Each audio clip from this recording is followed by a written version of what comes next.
حضرت سیدنا عمر فاروق، سب بولیے رضی اللہ تعالی۔ حضرت عمر فاروق رضی اللہ تعالیٰ عنہ کا مبارک زمانہ ہے۔ حضرت عمر نے فوج بھیجی ایران کے حکمران کے ساتھ جہاد کرنے۔ ایران کے بادشاہ نے 2 عیسائی جاسوس بھیجے، کہنے لگا ذرا پتہ تو کرو مسلمانوں کا رات کا طریقہ کیا ہے، میں صف بندی کراتا ہوں۔ وہ ساری رات صف بندی کراتا رہا، 2 جاسوس آئے مسلمانوں کی معلومات کرنے۔ معلومات کر کے جب واپس گئے تو حضرت عمر فاروق رضی اللہ تعالیٰ عنہ کے سپاہیوں کو دیکھا، غور سے پلٹے تو بادشاہ کہنے لگا کیا حال دیکھ کے آئے ہو؟ کہنے لگا سارے مسلح پہ بیٹھے ہوئے ہیں، جتنے گھنٹے ہم وہاں رہے ہیں مجاہدین مسلح پہ رہے ہیں، یوں لگتا ہے جیسے ان کا دنیا داری سے کوئی تعلق۔ اور کہنے لگے بادشاہ کوئی ایسی طاقت ہے جس کو وہ بلا رہے تھے، کوئی ایسی قوت ہے جس کو وہ پکار رہے تھے، ہمیں بھی وہاں کھڑے ہو کے محسوس ہوتا تھا کہ ہاں کوئی ہے جو آ جائے گا ان کی مدد کے لیے، کوئی ہے جو پہنچے گا ان کی مدد کرے گا۔ ایران کا بادشاہ کہنے لگا مجھے سمجھ آ گئی ہے، وہ جسم کی طاقت سے ہی نہیں لڑتے، وہ کوئی غیبی طاقت ہے جس سے وہ لڑتے۔ بھائی وہ غیبی طاقت بھی تو ہمارے پاس ہم نے ناراض کر لیا نا، وہ بھی تو نہیں نا، مسجد کا رخ بھی تو کوئی نہیں۔ اور میں نے پچھلے جمعے بھی کہا تھا، پھر کہتا ہوں، وہن ہو گیا امت کو۔ نبی پاک نے فرمایا امت کو وہ کیا ہے، دنیا سے محبت ہو گئی ہے، موت سے کراہت ہو گئی ہے، وہن ہے۔ صحابہ کرام کو موت سے بڑا پیار تھا، موت سے بڑی محبت کر، ہماری طرح نہیں وہ کہتے تھے مریں گے تو منو مٹی، تو وہاں ٹھیک ہے عذاب قبر حق ہے، لیکن میں کہا کرتا ہوں سالوں کے بعد جو پردیس سے ماں کے پاس آئے، ماں اسے عذاب نہیں دیتی، اس کا ماتھا چوما کرتی ہے۔ اور بھائی جو رب کریم کی بارگاہ میں جائے گا تیرا کیا خیال ہے، گل سڑ جائے گا؟ مدینے والے حبیب نے فرمایا قبر المومن روضۃ من ریاض الجنہ، فرمایا میرا مومن جب قبر میں جاتا ہے تو اللہ جنت کے سارے دروازے کھول دیتا ہے، وہ تو اللہ کی رحمت میں پہنچتا ہے۔ کون کہتا ہے مومن مر گئے، وہ تو قید سے چھوٹے اپنے گھر گئے۔ کون کہتا ہے قبر میں عذاب ہے تو صرف عذاب ہی ہے، ہاں مجرم کو سزا ملے گی، لیکن مومن ہمیشہ جہنم میں، وہ بالآخر جنت میں جائے گا، بالآخر جنت میں جائے گا۔ اور کسی درویش نے بات کی، وہ کر کے چلے گئے، بر کمال ہی کر گئے، کہنے لگے دوزخ میں میں تو کیا، میرا سایہ نہ جائے گا، کیونکہ رسول پاک سے دیکھا نہ جائے گا۔ نبی پاک سید عالم علیہ السلام کے غلام تو دیکھو نا، ساری زندگی عمر فاروق، بخاری پڑھو تو صحیح، ساری زندگی عمر ہر نماز کے بعد کہتے تھے اللہم ارزقنا شہادت فی سبیلک، اللہ بسترے پہ موت نہ دینا، موت مجھے شہادت کی دینا۔ حضرت سیدنا مولا علی شیر خدا کرم اللہ تعالیٰ وجہ الکریم ساری زندگی کہتے رہے اللہ علی نے میدان میں عمر گزاری ہے، اسے شہادت کی موت عطا فرما۔ او بھائی یہ تو شہادتیں مانگنے والے۔ حضرت امام حسین میدان کربلا میں کھڑے تھے، شمر کہنے لگا حسین تیری چاروں جانب موت ہے، تو آپ فرمانے لگے تجھے ابھی ہمارا پتہ ہی نہیں، موت سے تو ہمارا پیار چلتا ہے۔ اور فرمایا یہ شہادت تو ہمارا پیچھا کرتی ہے، پہنچ جاتی ہے جہاں ہم ہوتے ہیں، موت سے ڈر آ رہا ہے۔ مسلمان کا مرنے کو دل نہیں کرتا، ورنہ وہ اتنی بڑی کوٹھی میں کون رہے گا؟ مرنے کو دل اس لیے نہیں کرتا کہ وہ جو 6 کروڑ 10 کروڑ ڈالر لوٹ کے رکھے ہیں، مر گئے تو کھائے گا کون؟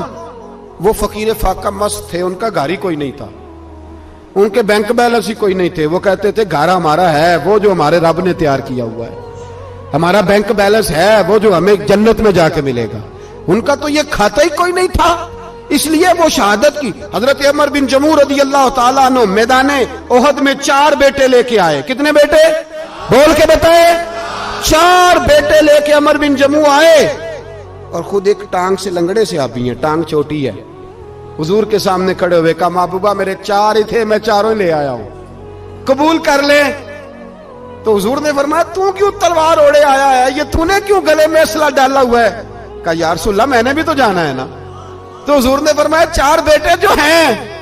تو حضرت عمر بن جموع نے بات کی، صحابہ کہتے ہیں ہم لبوں سے مسکرا رہے تھے، آنکھوں سے رو رہے تھے، کیا عجیب انداز ہے۔ حضور نے فرمایا عمر 4 بیٹے جو آ گئے تو رہنے دے۔ تو حضرت عمر رو پڑے، کہنے لگے محبوبہ کیا لنگڑے جنت میں نہیں جائیں گے؟ کیا حضور میں لنگڑا ہوں تو میرے لیے جنت کوئی نہیں؟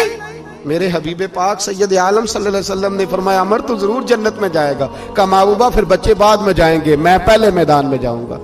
ایک بی بی 4 بیٹے لے کے آئی احد میں. کہا محبوبہ کل کمائی تھی میں لے آئی ہوں, میرے پاس کوئی اور شے ہوتی تو میں بچا کے نہ رکھتی. بیٹے دے کے نا حاضری لگوا کے تو واپس دروازے پہ لے گئی. تو حضرت سیدنا عبداللہ ابن عمر فرماتے ہیں بی بی بول رہی تھی تو میرا جذبہ جہاد بڑھ رہا تھا. اپنے بیٹوں کو کہنے لگی میں تمہیں حضور کے پاس چھوڑ کے جا رہی ہوں, جب تم میدان میں گرو گے تو میں تمہیں دیکھنے آؤں گی. دیکھنا تمہاری پشت پہ کوئی زخم نظر نہ آئے, جتنے تیر کھانے ہوئے سینے پہ کھانا, جتنے تلواروں کے نیزوں کے زخم برداشت کرنے ہوئے یہاں کھانا, پشت پہ زخم نظر نہ آئے. حضرت عبداللہ ابن عمر فرماتے ہو بی بی کی گفتگو میرا جذبہ جہاد بڑھا رہی تھی. ایک بی بی 3 سال کا 4 سال کا بیٹا لیے رو رہی ہے, احد کا دن ہے. سہیلیاں پوچھتی ہیں تو کیوں روتی ہے؟ وہ کہتی ہے دیکھو میرا خامد بھی بدر میں شہید ہو گیا, بھائی اور باپ بھی. دل کرتا ہے کوئی جوان بیٹا ہوتا تو آج مصطفیٰ کے ساتھ اسے ہی بھیج دیتی. کوئی جوان میرے پاس ہے ہی 3 سال کا تو کیا کروں, 3-4 سال کا بچہ کیا کرے گا؟ پتہ نہیں کیا دلیل آئی. اچانک اٹھی, بیٹے کو سینے سے لگایا, کپڑا ڈالا, مسجد نبوی پہنچ گئی. حضرت بلال کہتے ہیں مجھے ملی, کہنے لگی بلال مجھے پتہ ہے حضور تیاری کرا رہے ہیں جنگ کی, پر 2 منٹ اگر میری ملاقات ہو جائے.